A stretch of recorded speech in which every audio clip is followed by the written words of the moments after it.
On his first working day in Mongolia, Francis delivered a speech to the government officials and the diplomatic corps after sitting down with the president, Ukhnayok Kurnasiuk, for a private talk in a ger, a traditional round, nomadic tent-like home inside the state palace. May heaven grant that today, on this earth, devastated by countless conflicts, there will be a renewal of the conditions of what was once the Mongol peace, with respect of international laws. In other words, the absence of conflict.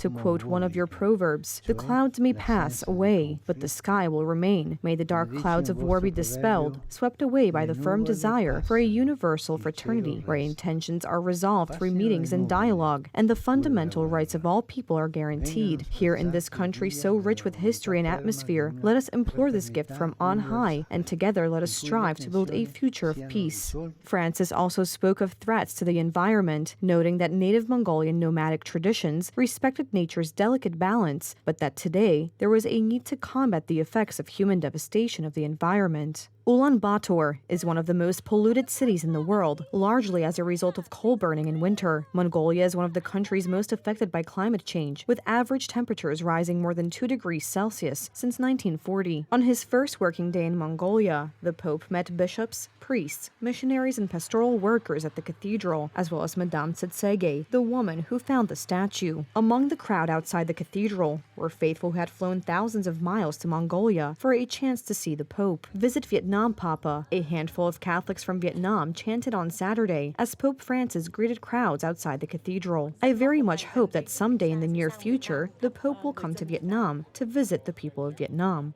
Pope Francis was driven in a golf cart past a crowd of about 2,000 people of various nationalities. Mongolia, which has one of the smallest Catholic communities in the world and a population of about 3.3 million people, is strategically significant for the Roman Catholic Church because of its proximity to China, where the Vatican is trying to improve the situation of Catholics.